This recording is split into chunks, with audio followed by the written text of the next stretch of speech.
KTR arrest విషయం రాగానే ఎందుకు ఇంత జాప్యం జరుగుతూ ఉన్నది? దీని వెనుక ప్రభుత్వం ఉందా లేకపోతే ఇంకెవరున్నారు అని అన్నది ఓ క్వశ్చన్ మార్క్గా మిగిలి ఉన్నది. దీనికి రానున్న రోజుల్లో సమాధానాలు అయితే బయటపడతాయి. ఎందుకు అనంటే ఈరోజు నీకు తగ్గట్టుగా నడుస్తూ ఉండవచ్చు, నీకు నచ్చినట్టుగా నువ్వు చేసుకుంటూ ఉండవచ్చు, కానీ నువ్వు చేసినటువంటి తప్పిదాలు అనేటివి భవిష్యత్తులో ఖచ్చితంగా బయటపడతాయి.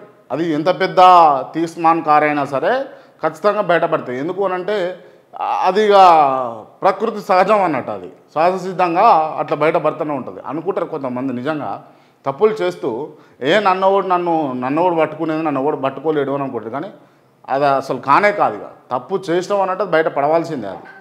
అది దీనికి సంబంధించి పచ్చి భాషలో కూడా ఒకటి ఉంటుంది, దొంగతనం కానీ ఇంకోటి కానీ ఖచ్చితంగా అవి దాగి బయటపడతాయి అని చెప్పేసి.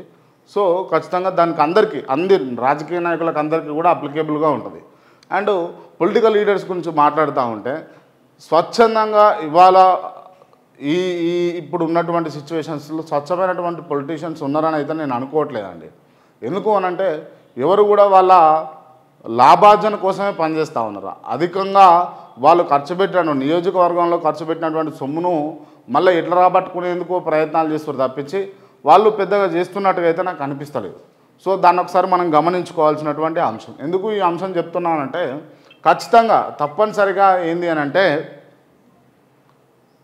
ఎవరికి వారు అంటే ఇసుకలు కావచ్చు, లేకపోతే పైరవీలలో కావచ్చు, లేకపోతే ల్యాండ్లలో కావచ్చు, ఇట్లా గతంలో గెలిచినటువంటి ఎమ్మెల్యేలందరూ వాళ్ళ పనులలో బిజీగా ఉన్నారు. కొంతమంది అంటారు ఇంకా మాకు ఇసుకలే రాయలే, ఇసుక ర్యాంప్లే రాలేదు అని చెప్పేసి. మరి ఎట్లా కొడుతుర్రు, ఇసుక రవాణా ఎట్లా జరుగుతుంది, ఎవరు చేస్తుర్రు? మరొకవేళ గత ప్రభుత్వంలో ఉన్నటువంటి పెద్దలు చేస్తూ ఉంటే మీరు ఎందుకు కళ్ళు మూసుకొని ఉన్నారు?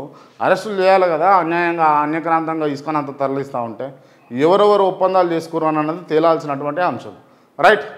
సో ఈ కొత్త సంవత్సరంలో ఎవరిని పెద్దగా అనదలుచుకొని నేను కూడా ఇక బాగుండదు కదా అంటారు కదా, ఇవాళ ఏం జరిగితే అదే జరుగుతుందని. వాస్తవానికి ఇది మన పండుగనే కాదు, మనం చేసుకోవాల్సింది ఉగాది. సో ఉగాది రోజు నుంచి మనం మొదలు పెట్టుకుందాం. సో కొంతమంది అందరూ పాటిస్తారు కాబట్టి అందరికి తగ్గట్టుగా మనం ఉండాలి కాబట్టి ఈ అంశాలన్నీ నేను చర్చించడం జరుగుతూ ఉంది, రైట్? మనం వార్తాపత్రికలో వచ్చినటువంటి వార్తా ముఖ్యాంశాలు ఏంది అని అనేది ఒకసారి చూసేటటువంటి ప్రయత్నం చేద్దాం. ముందుగా నమస్తే తెలంగాణ లేకపోతే జ్యోతి తీసుకుందాం. జ్యోతిలో పెద్ద మొత్తంలో యాడ్ అయితే వచ్చింది, రైట్? రైట్. ఫస్ట్ మీకు ఆంధ్రజ్యోతిలో ఉన్నటువంటి ముఖ్యమైన అంశాలు చదివి వినిపించేటటువంటి ప్రయత్నం చేస్తా. 4న రాష్ట్ర మంత్రివర్గ సమావేశం అని చెప్పేసి ఓ వార్తా కథనం చూస్తా ఉన్నాం.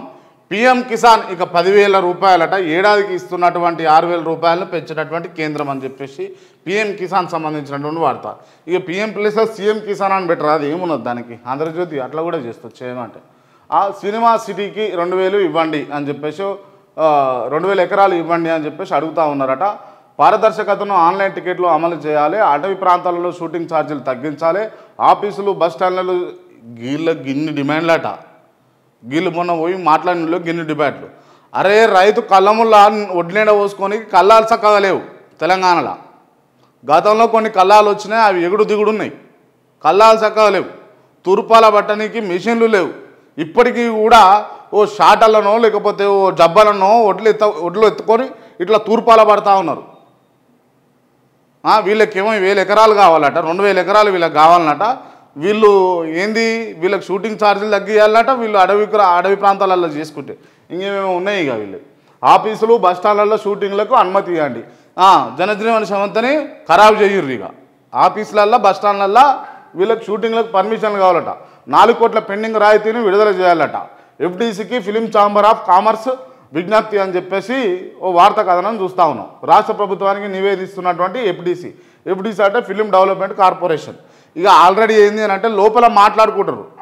నేను ఇవి అడుగుతున్నా, ఇప్పుడు పిల్లనిచ్చే ఎవరికి, ఈయన ఎఫ్డీసీ చైర్మన్ ఎవరో ఉండేగా, ఆయన పేరు ఏం పేరు ఉండే, రామిరెడ్డికి పిల్లనిచ్చారు. ఏది దిల్రాజు అంటారు, మళ్ళీ మీకు కన్ఫ్యూజ్ అవుతారు. ఈ రామిరెడ్డి అంటుండే ఎక్కడిది కథ అని చెప్పేసి. ఈ దిల్రాజుకు పిల్లని ఇచ్చారు కదా, ఎఫ్డీసీ చైర్మన్ ఇచ్చారు కదా, ఆల్రెడీ లోపట్లే మాట్లాడుకుంటారు. ఏం కావాలో చెప్పు, నేను ఏమేమి చెప్తావు, ఏమేమి ప్రెస్ మీట్ పెట్టి అడుగుతావు, ఏమేమి మీడియాకి చెప్తావు అని అంటే గివ్ అడుగుతానంటే సరే అడుగు, మరి అవి నేను ఇచ్చేటి అయితేనే అడుగు నువ్వు అని అనుకుంటారు. ఇది లోపాయికారి ఒప్పందం. అంటే గతంలో కూడా జరిగింది, ఇక నేను అంటున్నా కొద్దీ అందరూ ఎట్లా తీసుకుంటారు అంటే ప్రజలు కూడా ప్రజలా లేకపోతే out and out one side కార్యకర్తలా అర్థమవుతుంది. నేను అంటే ఈ ప్రభుత్వాన్ని ఉద్దేశించి మాట్లాడుతున్నప్పుడు ఇవాళ రోజును ఇవాళ మనం మాట్లాడుతున్నాం అంటే ఇప్పుడున్నటువంటి ప్రభుత్వాన్ని ఉద్దేశించి మాట్లాడుతున్నట్టే. అంటే గతంలో తప్పు చేయలేదనంటే నేను తప్పు చేయలేదని ఎక్కడ చెప్తలేను. ఆ గతంలో కూడా తప్పులు జరిగినాయి. తప్పులు చేయని మానవుడు ఉండడు, తప్పులు చేయని ప్రభుత్వాలు లేవు, తప్పులు చేయని రాజకీయ నాయకుడు లేడు.